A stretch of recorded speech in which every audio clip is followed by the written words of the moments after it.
नमस्कृत्य नरं चैव नरोत्तमं देवीं सरस्वतीं व्यासं ततो जयमुदीरयेत्। ओम नमो भगवते वासुदेवाय, ओम नमः पितामहाय, ओम नमः प्रजापतिभ्यः, ओम नमः कृष्णद्वैपायनाय, ओम नमः सर्वविघ्नविनायकेभ्यः।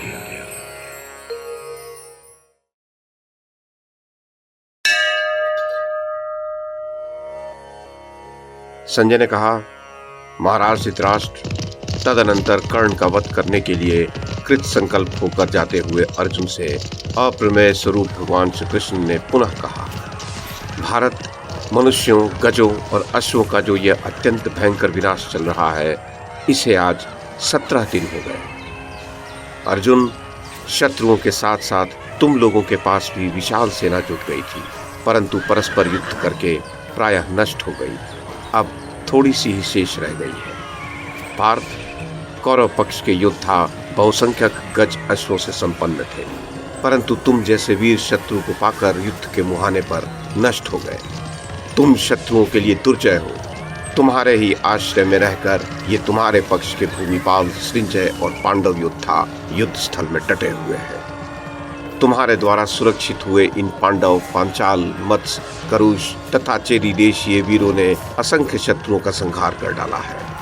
तुम्हारे संरक्षण में युद्ध करने वाले पांडव महारथियों के सिवा दूसरा कौन है जो संग्राम में कौरवों को परास्त कर सके? तुम तो देवता, असुर और मनुष्यों सहित तीनों लोगों को युद्ध में जीत सकते हो। फिर कौरव सेना की तो बात ही क्या है। कोई इंद्र के समान भी पराक्रमी क्यों न हो, तुम्हारे सिवा कौन राजा भगदत्त को जीत सकता था? अक्षौहिणी सेना के स्वामी तथा युद्ध में कभी पैर पीछे न हटाने वाले भीष्म, द्रोण, कृपाचार्य, कर्ण, अश्वत्थामा, भूरिश्रवा, कृतवर्मा, जयद्रथ, शल्य तथा दुर्योधन जैसे महारथियों पर तुम्हें छोड़कर दूसरा कौन विजय पा सकता है?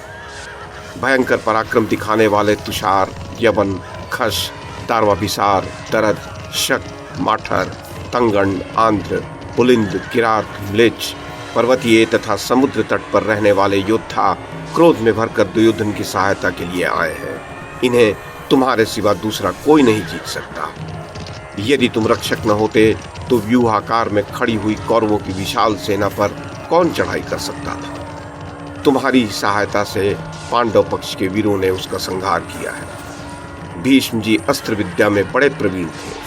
उन्होंने चेदी, काशी, पांचाल, करुष, मत्स्य तथा केके देशीय वीरों को बाणों से आच्छादित करके मार डाला। वे जब एक बार धनुष की मूठ पकड़ते तो सहस्रों रथियों का संहार कर डालते थे। उनके द्वारा लाखों मनुष्यों और गजों का संहार हुआ। 10 दिनों के युद्ध में तुम्हारी बहुत सी सेना का विध्वंस करके उन्होंने कितने ही रथ सूने कर दिए। संग्राम में भगवान रुद्र और विष्णु के समान अपना भयंकर रूप प्रकट करके चेदी, पांचाल और केके वीरों का संहार करते हुए उन्होंने रथों, अश्वों और गजों से भरी हुई पांडव सेना का विनाश कर डाला। इस प्रकार भीष्म जी अद्वितीय वीर थे, परंतु उन्हें भी शिखंडी ने तुम्हारे संरक्षण में ही रहकर अपने बाणों का लक्ष्य बनाया। आज वे बाणशैया पर पड़े हुए हैं। पार्थ, जयद्रथ का वध करते समय युद्ध में तुमने जैसा पराक्रम दिखाया था, वैसा तुम्हारे सिवा कौन दिखा सकता था? राजा लोग सिंधुराज के वध को तुम्हारा आश्चर्यजनक पराक्रम मानते हैं, पर मैं ऐसा नहीं समझता, क्योंकि तुम्हारे जैसे वीर से ऐसा काम होना कोई आश्चर्य की बात नहीं है। मेरा तो ऐसा विश्वास है कि यदि सारा क्षत्रिय समाज एकत्रित होकर तुम्हारा सामना करने आ जाए, तब भी वह एक ही दिन में नष्ट हो जाएगा, और मेरे विचार से यही तुम्हारे योग्य पराक्रम होगा। अर्जुन, जिस समय भीष्म और द्रोणाचार्य मारे गए, तभी से कौरवों की इस भयंकर सेना का मानो सर्वस्व लुट गया। इसके प्रधान योद्धा नष्ट हो गए। इसमें अश्वों, रथों और गजों का अभाव हो गया। इस समय यह सेना सूर्य, चंद्रमा और ताराओं से रहित आकाश की भांति श्रीहीन दिखाई दे रही है। इसके प्रमुख वीरों में से और सब तो मारे गए, मात्र अश्वत्थामा, कृतवर्मा, कर्ण, शल्य तथा कृपाचार्य, यही 5 महारथी शेष रह गए हैं। इन 5 को मारकर तुम शत्रुहीन हो जाओ और राजा युधिष्ठिर को द्वीप, नगर, समुद्र, पर्वत, बड़े बड़े वन तथा आकाश और पाताल सहित समस्त पृथ्वी अर्पण कर दो। अर्जुन, यदि अपने गुरु आचार्य द्रोण का सम्मान करने के कारण तुम उनके पुत्र अश्वत्थामा पर कृपा दृष्टि रखते हो, अथवा आचार्य का गौरव रखने के लिए कृपाचार्य पर तुम्हें दया आती हो, यदि माता के बंधुजनों के प्रति आदर बुद्धि होने से तुम कृतवर्मा को सामने पाकर भी यमलोक नहीं भेजना चाहते, तथा माता माद्री के भाई मद्रराज शल्य को भी दयावश मारना नहीं चाहते, तो न सही, किंतु पांडवों के प्रति अत्यंत नीचतापूर्ण व्यवहार करने वाले इस पापी कर्ण को तो आज तीखे बाणों से मार ही डालो। ये तुम्हारे लिए पुण्य का काम होगा। मैं तुम्हें आज्ञा देता हूँ, कर्ण का वध करने में कोई दोष नहीं है। दुर्योधन ने 5 पुत्रों सहित माता कुंती को आधी रात्रि के समय जो लाक्षा भवन में चलाने का प्रयास किया था, तथा तुम लोगों के साथ जो वह युद्ध में प्रवृत्त हुआ, उन सब षड्यंत्रों का मूल कारण ये दुष्टात्मा कर्ण ही था। दुर्योधन को सदा से ही यह विश्वास था कि कर्ण मेरी रक्षा करेगा, इसलिए वह क्रोध में भरकर मुझे भी बंदी बनाने को तैयार हो गया था। उसने तुम लोगों के साथ जो जो बुराइयां की हैं, उन सब में इस पापात्मा कर्ण की ही प्रधानता है। मित्र, दुर्योधन के 6 निर्दयी महारथियों ने मिलकर जो सुभद्रा कुमार के प्राण लिए थे, उस भयंकर संग्राम में इस कर्ण ने ही अभिमन्यु का धनुष काटा था, जबकि कर्ण अभिमन्यु के बाणों से इतना क्षत विक्षत और रक्त रंजित हो गया था कि वह युद्ध भूमि छोड़कर भागने का सोचने लगा था। कर्ण द्वारा धनुष कट जाने पर शेष 5 महारथियों ने, जो छल कपट में बड़े प्रवीण थे, बाणों की बौछार से उसे मार डाला। उस वीर के इस प्रकार मारे जाने पर प्रायः सबको दुख हुआ। केवल ये दुष्ट कर्ण और दुर्योधन ही जी भरकर हंसे थे। इतना ही नहीं, स्मरण रहे, इसने कौरवों की भरी सभा में द्रौपदी को कटु वचन सुनाए थे। कृष्ण ने, पांडव तो नष्ट होकर सदा के लिए नरक में पड़ गए, अब तू दूसरा पति वरण कर ले। आज से तू धृतराष्ट्र की दासी हुई, अतः राजमहल में जाकर अपना काम संभाल। अब पांडव तुम्हारे स्वामी नहीं रहे, अब वे थोथे तिलों के समान हो गए।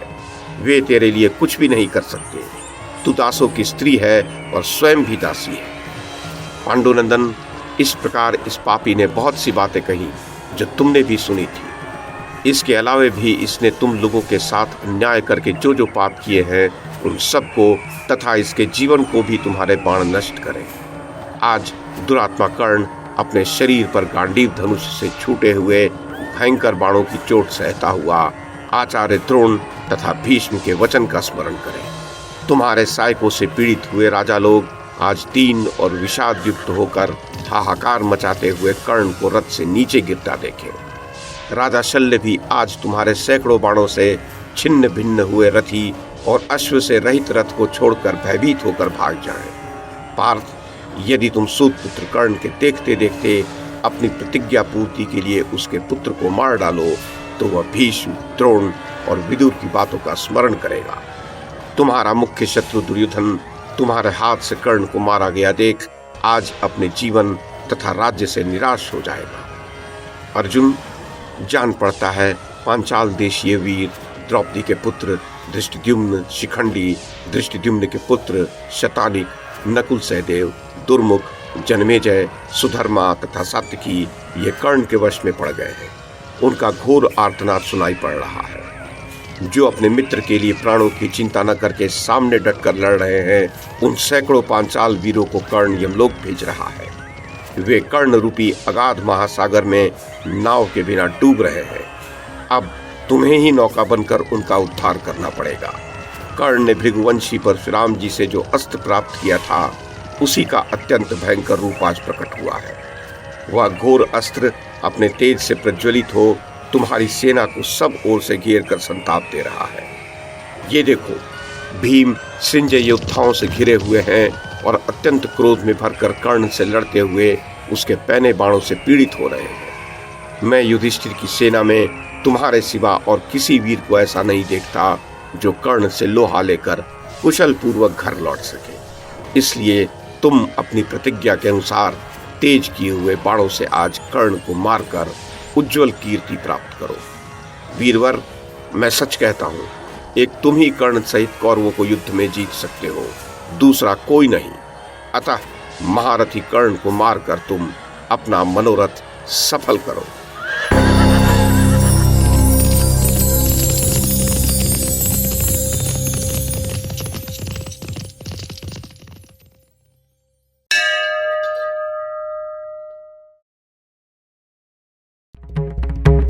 YouTube के माध्यम से महाभारत की कथा को एक श्रृंखला के रूप में प्रस्तुत करने का हमारा ये प्रयास यदि आपको सराहनीय लगा हो तो कृपया इस कड़ी को लाइक और शेयर करें, चैनल को सब्सक्राइब करें और बेल आइकन को दबाएं। साथ में अन्य लोगों को भी देखने के लिए प्रेरित करें। धन्यवाद और नमस्कार।